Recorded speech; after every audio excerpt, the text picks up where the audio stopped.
이제 모두 다 같이 일어나셔서 오늘도 우리를 불러 예배케 하신 하나님께 감사하며 함께 사도신경으로 우리의 신앙을 고백하겠습니다. 나는 전능하신 아버지 하나님 천지의 창조주를 믿습니다. 나는 그의 유일하신 아들 우리 주 예수 그리스도를 믿습니다.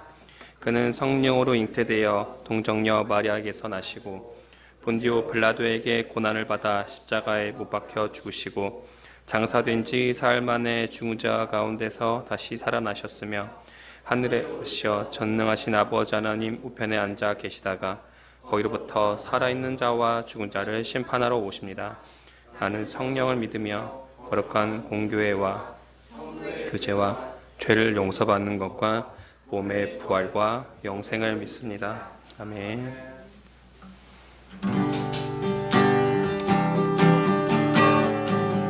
주께 가까이 날 이끄소서. 주께 가까이 날 이끄소서. 저리 주님만을 원합니다. 채워주소서. 주의 사랑을 진정한 찬양 주께 가까이 날 이끄소서.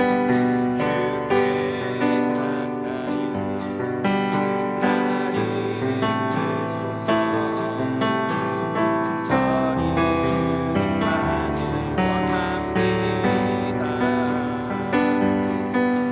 채워주소서. 주의 사랑을 진정한 찬양 목마른 나의 영혼 주를 부르니 나의 맘만 주소서. 주님만을 원합니다. 더 원합니다. 나의 맘만 주소서. 주께 가까이 주께 가까이 날 이끄소서. 간절히 주님만을 원합니다. 채워주소서. 주의 사랑을 진정한 찬양 주께 가까이 주께 가까이 날 이끄소서. 간절히 주님만을 원합니다. 채워주소서. 주의 사랑을 진정한 찬양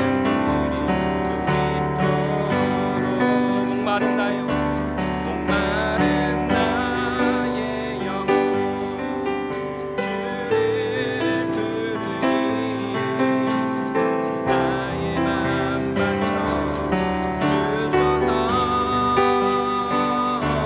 주님만을 원합니다. 더 원합니다. 나의 맘만 주소서. 목마른 나의 영혼 목마른 나의 영혼 주를 부르니 나의 맘만 주소서. 주님만을 원합니다. 더 원합니다. 나의 맘만 주소서.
계속해서 침묵으로 기도하시겠습니다.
사랑하는 주님, 주님만 우리의 모든 찬양과 영광을 받으시옵소서. 하나님은 찬양받기 합당하십니다. 만물의 주인이시고 우리를 지으셨고 우리를 인도하셨으며 우리를 구원의 때까지 지키실 것입니다. 이 은혜를 어찌 고백하지 않을 수 있겠습니까? 감사합니다. 이 예배를 통하여서 다시 그 은혜를 기억하고 노래하며 찬양하게 하여 주심에 감사합니다. 하나님의 존재로 하나님의 지으신 바대로 살 수 있는 믿음을 오늘도 허락하옵소서. 지난 한 주간을 돌이켜볼 때에 예수님처럼 살지 못했습니다. 예수님의 사랑을 전하지 못했습니다. 미워하였고 질투하였고 죄를 지었습니다. 그러나 자녀된 신분으로 다시 이 자리에 왔사오니 우리를 용서하여 주시고 씻겨주시고 그리스도의 사랑으로 품어주시옵소서. 무엇보다도 더 정결한 믿음으로 우리가 그리스도 닮아갈 수 있도록 도와주시옵소서. 예배에 초대하셨습니다. 감사하여 예물 가지고 왔습니다. 쓰이는 곳에 우리만이 아닌 우리 주변 사람에게도 예수님의 사랑이 전파될 수 있는 기회가 될 수 있도록 역사하옵소서. 주님, 오늘도 말씀하옵소서.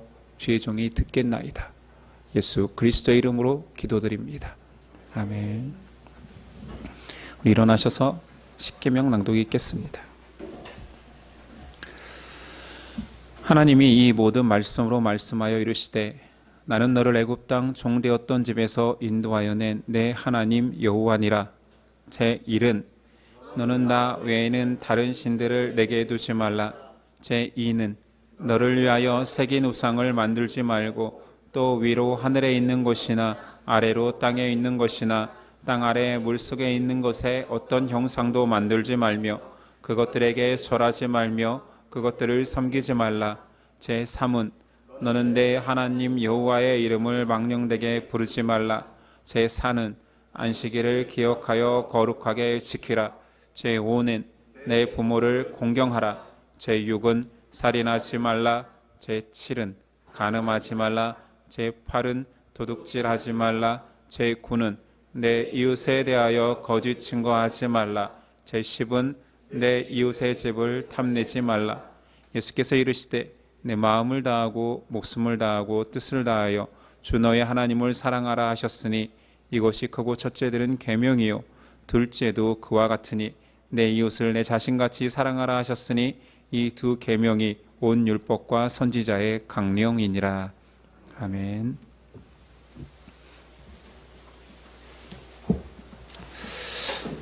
오늘 우리에게 주시는 하나님의 말씀은 누가복음 4장 25절로 37절입니다.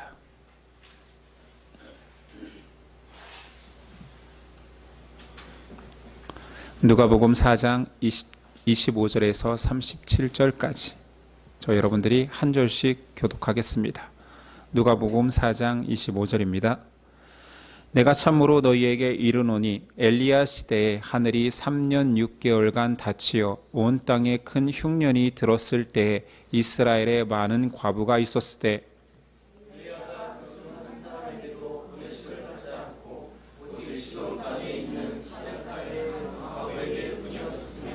또 선지자 엘리사 때에 이스라엘에 많은 나병 환자가 있었으되 그 중에 한 사람도 깨끗함을 얻지 못하고 오직 수리아 사람 나아만 뿐이었느니라. 일어나 동네 밖으로 쫓아내어 그 동네가 건설된 산 낭떠러지까지 끌고 가서 밀쳐 떨어뜨리고자 하되 갈릴리의 가버나움 동네에 내려오사 안식일에 가르치심에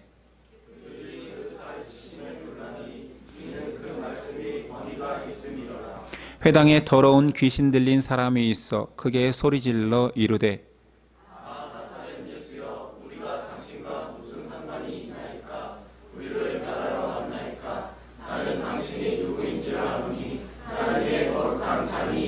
예수께서 꾸짖어 이르시되 잠잠하고 그 사람에게서 나오라 하시니 귀신이 그 사람을 무리 중에 넘어뜨리고 나오되 그 사람은 상하지 아니한지라.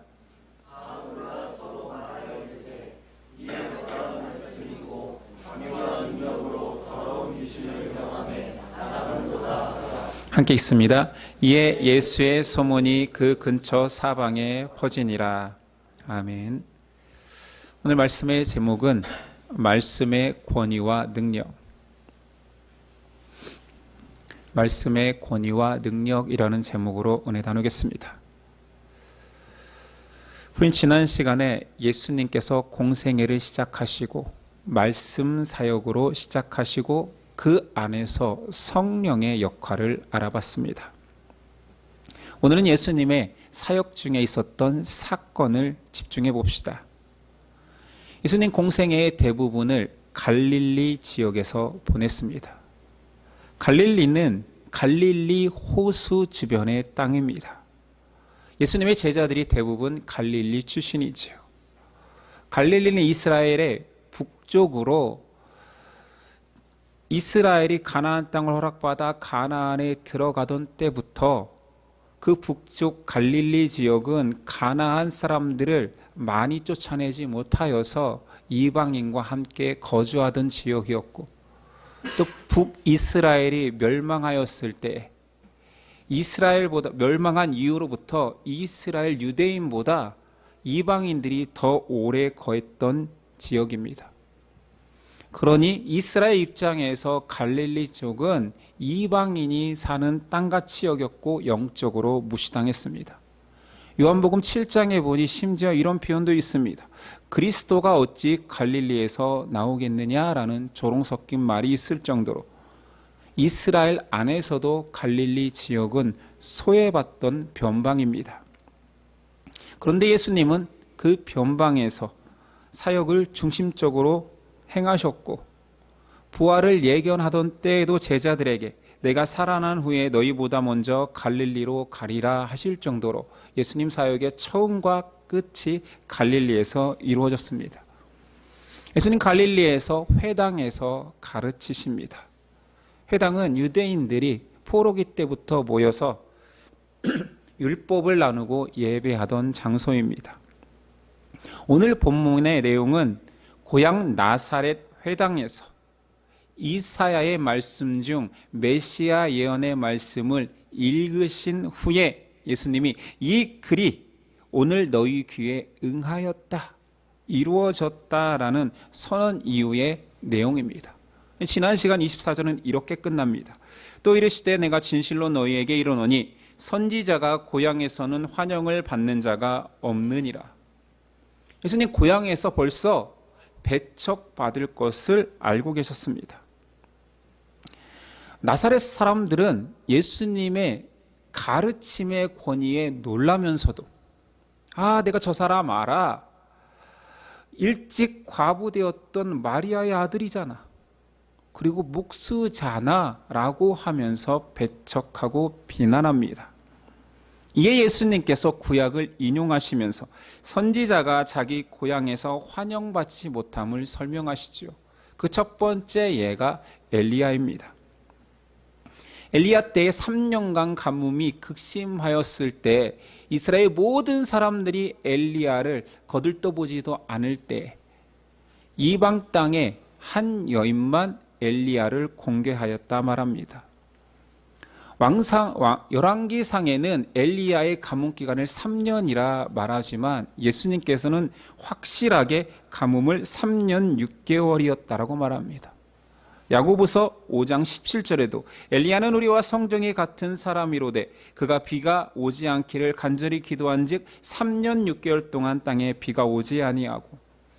이스라엘의 기후는 건기와 우기로 나뉩니다. 건기는 4월부터 10월까지입니다. 그러니 열왕기 기자가 썼던 3년이라는 기간은 당연히 비가 오지 않는 건기를 뺀 기간으로 3년 잡은 것이요. 예수님과 야고보가 기록한 3년 6개월은 그 건기를 포함한 모든 기간 3년 6개월이라 정확히 지칭한 거겠지요. 신약의 사람들에게 3년 6개월이라는 기간은 상징성을 지닙니다.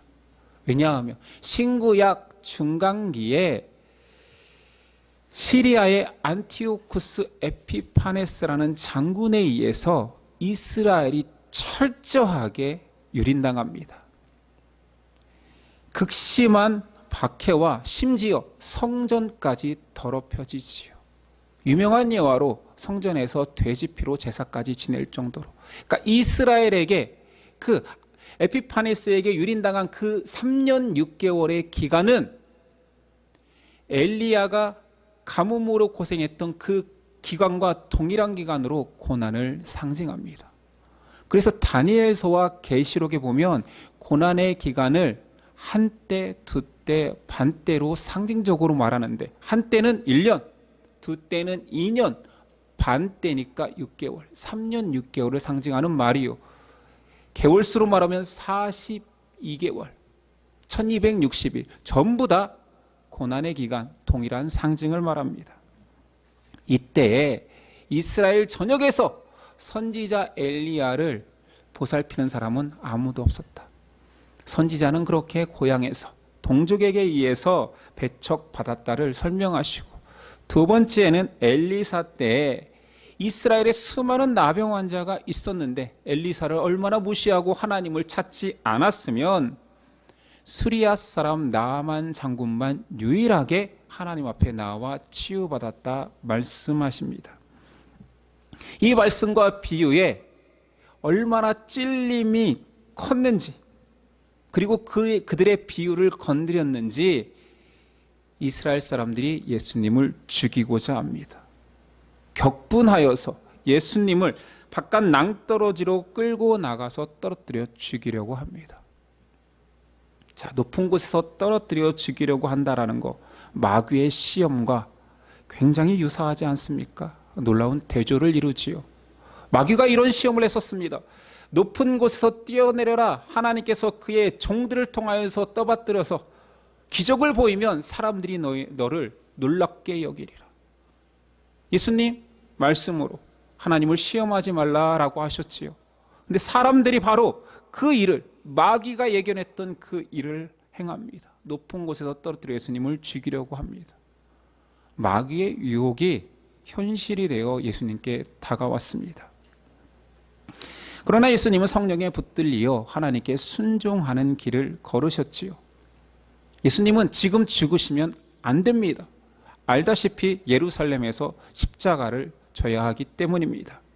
그래서 성령님은 놀라운 방법으로 어떤 일이 벌어졌는지 사람은 몰라서 그냥 예수님이 빠져나왔다라고 표현하지만 군중들, 성난 군중들, 죽이려는 군중들 사이에서 유유히 예수님을 지나가게 하십니다. 두 번째 사건은 가버나움에서 이루어집니다.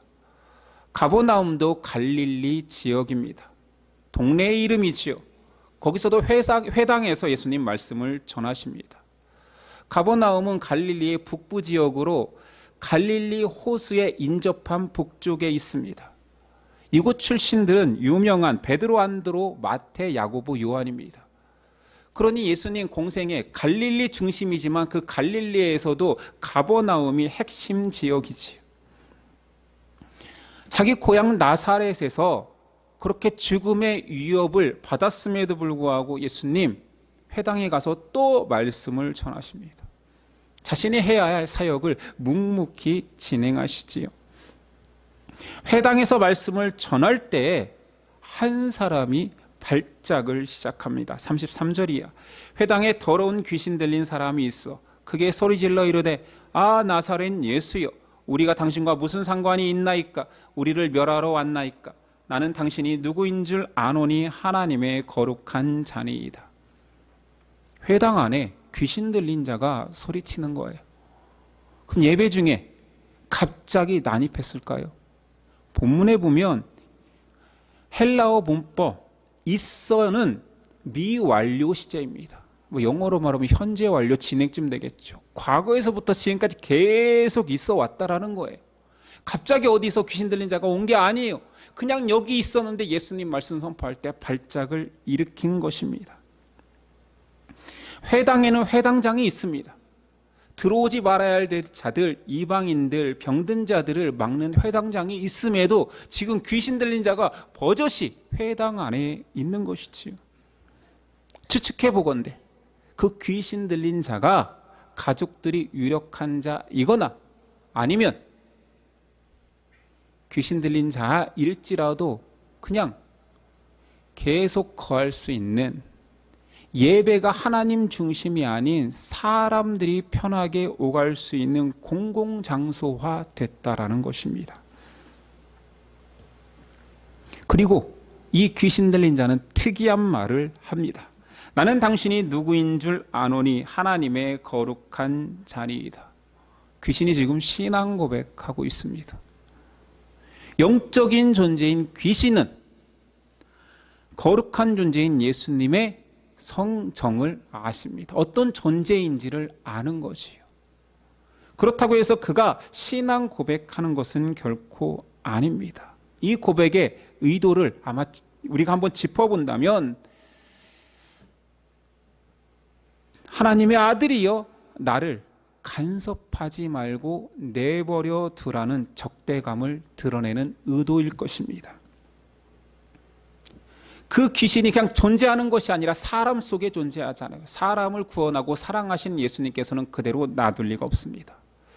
또한 귀신이 이런 말을 한 두 번째 의도를 떠올려 보자면 마귀의 시험 때 했던 의도와 비슷합니다.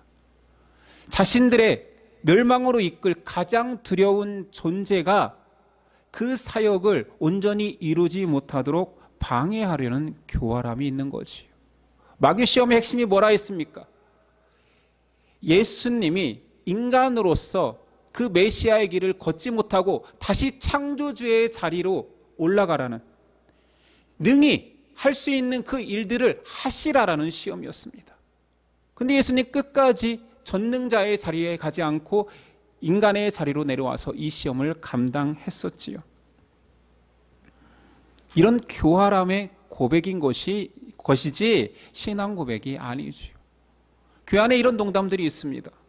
그가 뭐 불신의 모습을 보이거나 뭐 믿음 없음을 고백하면 농담처럼 야 너는 이렇게 귀신보다도 믿음이 없냐 라는 말을 하는데, 사실은 뭐 농담이니까 할 수 있는 말이지 이건 전혀 말이 안 되는 틀린 말입니다. 귀신의 입에서 나오는 고백은 신앙이 아닙니다. 왜냐하면 근본적으로 귀신은 믿음이라는 말과 공존할 수가 없습니다. 그 입에서 당신은 하나님의 거룩한 자입니다 하더라도 그건 가짜인 거지요. 구원받을 수 없는 심판받은 상태의 존재이기 때문입니다. 그의 고백은 아주 좋게 말하면 교활함과 적대감이 아니라면 그냥 두려움에 대한 고백일 것입니다. 마귀의 그런 요구가 교활이든 고백이든 예수님은 듣고 싶지 않습니다. 그래서 잠잠하라 명하지요. 됐고 그 입 다물라라는 것입니다. 왜냐하면 그가 지금 지배하고 있는 한 사람이 예수님이 자기 핏값을 들여 구원하고 싶은 그 한 사람이기 때문에, 그리고 오랫동안 하나님의 예배하는 장소를 방해하였던 존재였기 때문에 예수님 즉시 떠나라 명령하십니다. 그 예수님의 이 축귀, 귀신을 쫓아냄을 통하여서 예수님이 신적 권세, 마귀조차 순종할 수밖에 없는 메시아임을 한 번 더 선포한 것입니다. 자, 오늘 누가복음에서는 왜 이렇게 회당에서의 일을 상세하게 기록하고 있을까요? 그것도 공생의 처음부터. 아니, 예수님이 인기 있는 자로 전국적으로는 마지막에 십자가를 지시지만 처음에는 예수님의 인기와 권능과 뭐 이런 것들이 크다라고 말하면 좋은데 첫 사역 할 때부터 미움받은 모습을 기록하고 있지요. 그건 예수님 공생의 사역의 본질을 말하기 위함입니다. 예수님이 가시는 길은 영광의 길이 아니라 십자가의 길임을 선언합니다. 예수님 철저하게 진리를 전하면서도 배척 받으실 것을 예견하고 있지요. 그렇다면 왜 나사렛 고향 사람들은 예수님을 배척했을까요? 예수님 가는 곳마다 환영받던 때가 있습니다. 성경을 읽다 보면 예수님을 모두 다 환영하는 것처럼 최고의 인기를 구가하던 모습을 드러날 때에는 한결같이 예수님이 기적을 베풀고 병을 고칠 때입니다. 예수님 고향에 오실 때 고향 사람들은 그런 기대감이 있었겠죠. 이곳에서도 병을 고치고 기적을 행하리라. 그런데 말씀에 복음만, 하나님 말씀만 선포합니다. 기대가 실망으로 바뀌던 차에 예수님께서 자신이 하나님이 약속한 메시아임을 선포하니 가지고 있던 크고 작은 호의마저 미움으로 바뀌기 시작합니다. 이 동일한 모습이 예수님께서 마지막 예루살렘에 입성하실 때에도 등장했잖아요. 기적을 베풀고 죽은 자를 살린다라는 기적의 사람이 온다 하니 예루살렘 사람들이 겉옷을 길가에 깔아서 그분이 오시는 곳을 예비하고 호산나 외치며 환영하지 않았습니까? 그 기대감이 충족해 있었는데 예수님이 힘없이 체포되자 환호하던 군중들은 그를 십자가에 못 박으라는 성난 군중으로 돌변합니다. 사람들은 대의보다 자신의 이익을 중시합니다. 이건 특정 성물이라 칭하는 사람들만 그런 것이 아니라 죄성을 가진 우리 모두의 모습입니다. 얼마 전에 한 기부 기사를 봤는데 굉장히 독특했어요.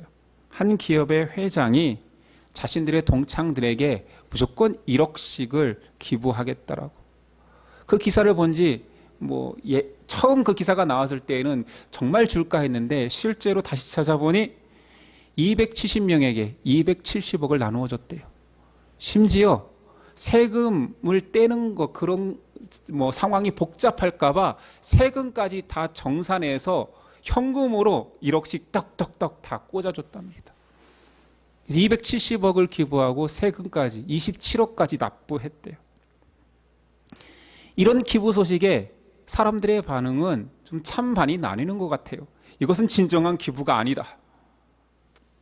그런데 만약 우리가 그 동창이라면 저희 통장에 어느 날 아무 상관도 없는데 내가 호의를 베푼 것도 없는데 동창이라는 이유만으로 1억이 딱 들어온다면 저는 그냥 호의적일 것 같습니다. 적대적이겠습니까? 여러분들은? 급호감으로 바뀌겠지요. 만약에 내 상황이 가난하고 궁핍한 상황이라면 이런 사람이 이런 소식을 전해준 것은 복음 아닙니까? 가난한 자의 복음.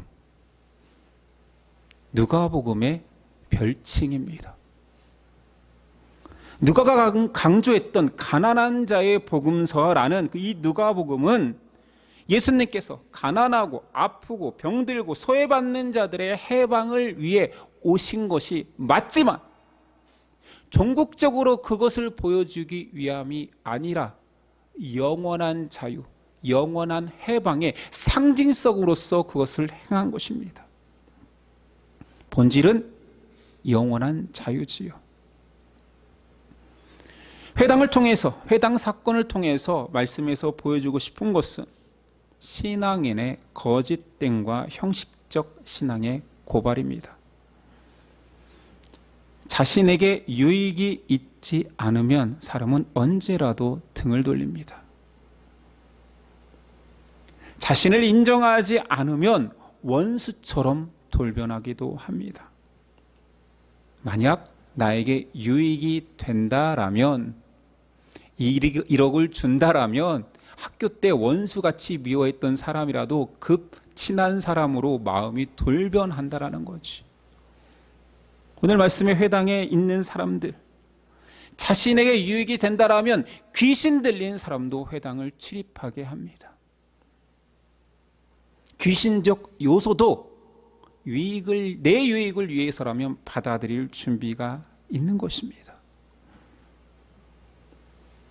믿음의 본질이 떠난 자리에는 종교적 형식만 남습니다.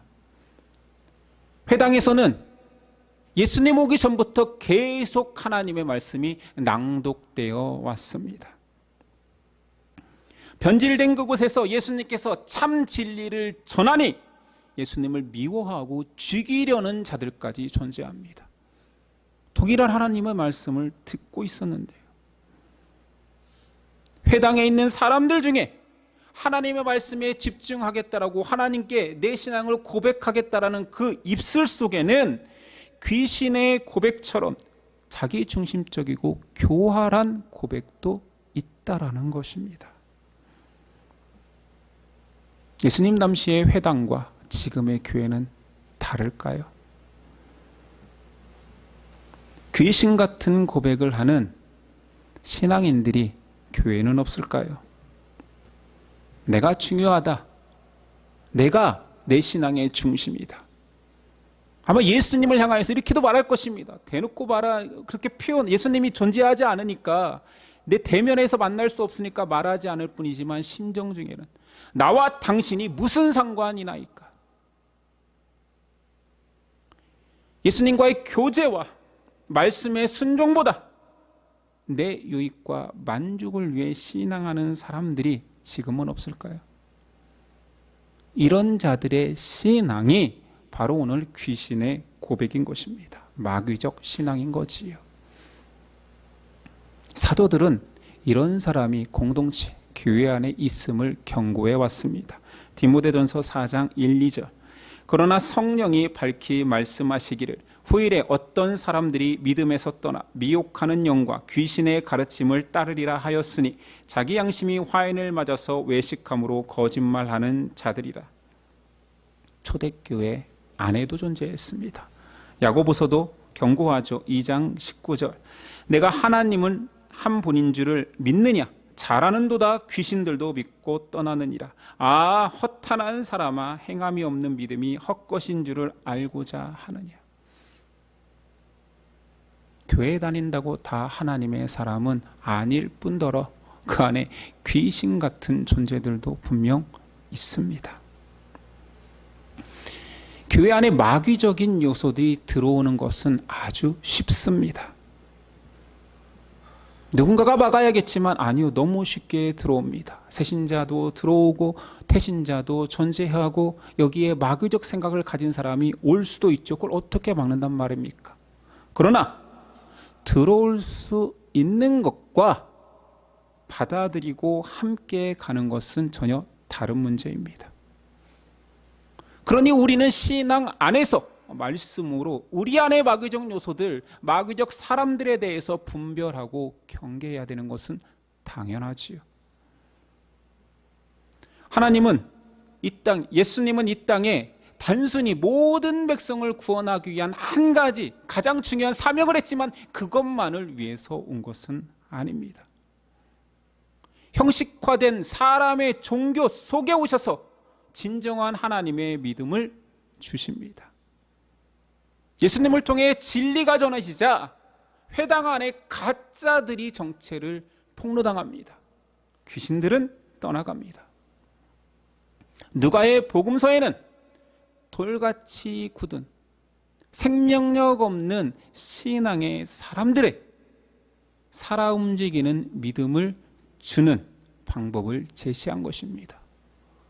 그 첫 번째가 지난 시간 나누었듯이 성령님이 하시니 성령 충만해야 되는 것이며, 오늘 돌같이 굳은 마음이 살아있는 살같이 연한 믿음이 되는 방식으로 말씀의 권능을 말하는 것입니다.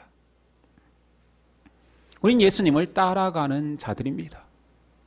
예수님을 따라가는 자들은 말씀을 따라가는 자들입니다. 32절, 그들이 그 가르치심에 놀라니 이는 그 말씀의 권위가 있음이로라. 36절이야, 다 놀라 서로 말하이르되 이 어떠한 말씀인고 권위와 능력으로 더러운 귀신을 명하여 나가는도다 하더라. 예수의 소문이 그 근처 사방에 퍼지니라. 예수님의 말씀에 우리는 놀라야 됩니다. 여러분, 언제 말씀으로 놀라 보셨습니까? 말씀에 찔림이 있어 봤습니까? 우리가 듣고 읽고 묵상할 때 그 말씀이 여러분을 놀라게 합니까? 아니면 그 말씀이 아예 멀어진 상태입니까? 말씀으로 내 안에 마귀적 요소들이 물러날 것입니다. 죽게 될 것입니다. 그리고 말씀은 내 안에 복음의 능력만 남게 할 것입니다. 말씀의 사람, 성경의 사람은 성경을 많이 읽는 자가 아니라 그 말씀이 내 안에 머물 수 있도록 순종의 말씀이 될 수 있도록 나를 바꾸어 가는 사람입니다. 그런데 그 말씀 자체가 없다면, 그 말씀 자체를 사랑하지 않는다라면 예수님 닮은 사람, 예수님을 따라가기는 요원한 것이지요. 여러분들은 그 인식을 가져야 됩니다. 내가 지금 말씀에서, 성경에서 멀어지고 있는가, 가까워져 있는가? 말씀에서 멀어지면 오늘 말씀을 떠올리십시오. 내 안에 귀신이 역사할 것입니다. 마귀가 득세할 것입니다. 마귀적 신앙을 추구할 것입니다. 내 욕심, 내 욕망, 나의 인정, 이런 것을 주지 않는 그곳에서는 미움만이 싹틀 것입니다. 그래서 말씀으로 돌아가야 되는 것입니다. 하나님의 말씀에 반응하십시오. 하나님의 말씀에 갈급하십시오.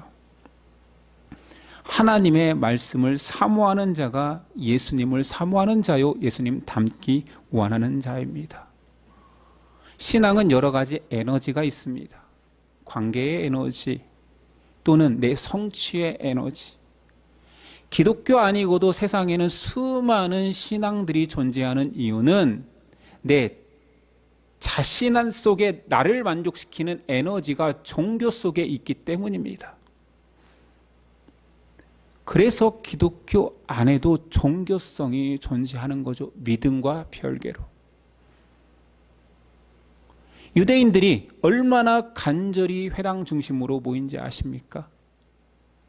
그들은 자신의 인생이 회당 중심입니다. 그들이 10명만 모이면 타지에 가든 심지어 포로로 끌려간 바벨론에 가서 이 회당을 만든 거라니까요. 그 포로로 살며 일꾼으로 살면서도 여호와 신앙을 지키자. 후대에 내 자녀들에게는 이 말씀을 잘 지켜 우리와 같은 이런 비참한 꼴을 당하게 하지 말자. 그래서 10명만 모이면 십시일반 너의 10분의 1, 10분의 1, 10분의 1 모아서 자 랍빌 하나 세워서 우리 회당장을 세워서 우리 예배하는 장소로 만들자. 신대륙에 가서도 어떤 나라에 가서도 그들은 제일 먼저 하는 것이 자신들의 10분의 1을 들여 10명이 모아 회당을 만드는 것이었습니다. 그래서 유대인이 나라가 사라졌음에도 다시 이 지구상에 나라를 세울 수 있었던 것입니다. 그들의 정체성이 회당에서 이루어진 거지요. 그런데 예수님께서 그 회당을 비난한 것입니다. 인간적 가치로 똘똘 뭉쳐 니네 민족적 정체성을 살렸는지 모르지만 그곳에서 살아 역사하는 말씀은 없다. 우리 교회가 그렇지 않습니까? 이민 사회에 가면 제일 먼저 하는 일이 지역사회 교회에 등록하는 거래요. 그건 뭐 좋은 점도 있고 나쁜 점도 있겠지요. 장단점이 있겠지만 왜 이민 갔는데 불자여도 이민 가서는 지역사회 교회를 찾고 무신론자도 전부 다 왜 교회를 1차적으로 갈까요? 센터가 된 거, 이민센터. 그곳에 가면 살 길, 일할 길, 돈 벌 길 다 제시해주고 커뮤니티에서 살아남기 때문에 진리의 말씀이 선포되는 곳이 아니라 사람의 커뮤니티가 있는 곳이기 때문에 이민사회 교회는 그런 역할을 감당한다라고. 선교의 최전선에서 중추적 역할을 한다라는 좋은 의미를 말할 수 있지만 그렇게 내 욕심을 채우기 위해서 교회에 발을 내디딘 사람이 그리고 그렇게 용납하는 공동체가 과연 거룩으로 나아가기는 얼마나 힘들까요? 말씀이 들리면 괜찮습니다. 어떤 것이든 말씀이 선포되고 말씀 중심적으로 말씀에서 벗어난 것은 악마적이다라고 말하면 안전하겠지만 사람에게 듣기 좋은 말씀, 사람을 위로하는 말씀, 당신이 귀하니 예수님은 당신을 구원할 수밖에 없다라는 이런 가짜 복음, 물탐 복음 같은 것만 가득한 곳이라면 예수님이 그 공동체에서 가서도 마귀야 떠나가라라고 선포하시겠지요. 우리는 어떻습니까? 우리는 왜 신앙하고 있습니까? 오늘 여러분들은 왜 예배하러 오셨습니까? 말씀을 사모하여서 또는 말씀에 자극되어서 말씀에 찔림이 되고자 이곳에 왔다라면 당신은 거룩한 길로 한 걸음 한 걸음 내딛고 있는 것입니다. 우리 말씀에 반응하는 신앙인 됩시다. 우리 안에 악마적 요소가 계속 피어나고 있음을 인정합시다. 말씀을 밀어내지 않으면 내 힘으로 내 인성으로 밀어낼 수 없는 우리는 나약한 죄인임을 고백할 때 말씀을 주옵소서, 성령님 역사하옵소서, 나와 내 길을 하나님께 맡깁니다라는 온전한 고백이 나올 것입니다. 예수님의 형제자매들 말씀의 사람 되기를 간절히 간구합니다. 기도하겠습니다.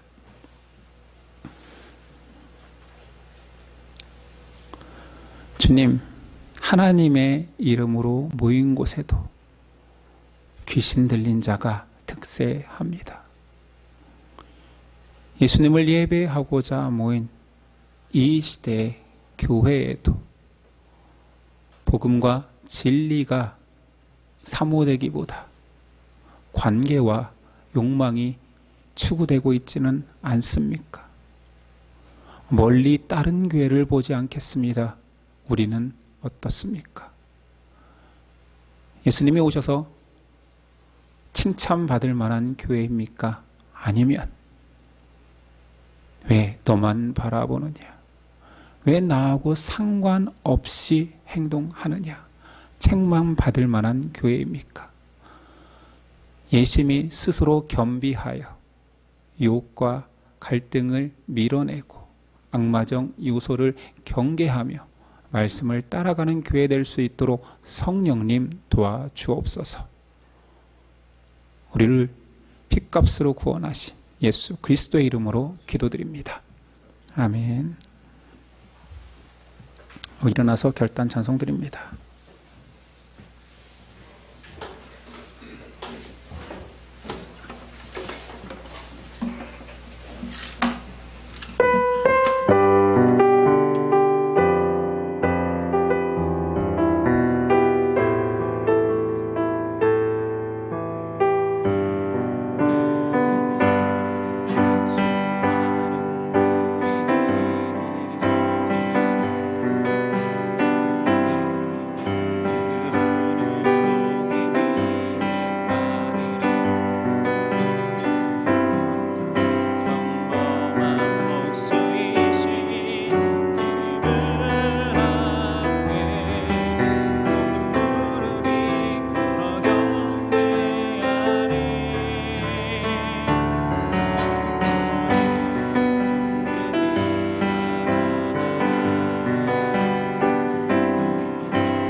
기도하겠습니다.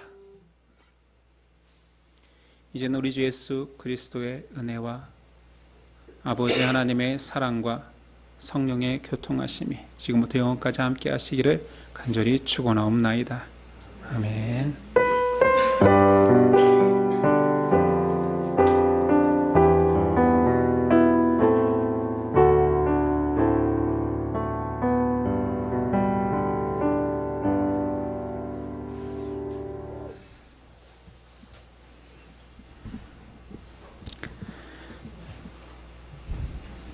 자, 우리 서로에게 인사했으면 좋겠습니다. 이렇게 인사하겠습니다. 어떠한 순간에도 말씀을 떠올립시다. 한 번만 더 인사할게요. 말씀을 따라가는 길이 생명의 길입니다. 예. 오늘 오후는 넷째 주니까 소그룹으로 모이겠습니다. 지난번에 제가 말씀드렸다시피 이번 주는 저희 가족 휴가 주간으로 보내겠습니다. 명목상은 예심교회 해외여행 답사 및 저희 결혼 20주년 여러 가지를 합쳐서 가족 여행을 떠나기로 했는데 용식 집사님 가정과 함께 합니다. 다행히도 봉사부장님이 같이 가서 여러 가지 타당성을 함께 보자라고 해서 함께 하게 되었습니다. 그래서 이번 주는 수요 성경 공부와 목요 기도회는 쉽니다. 안전하게 갔다 올 수 있도록 생각나면 기도 부탁드립니다. 예배를 마치겠습니다. 한 주간도 승리하십시오.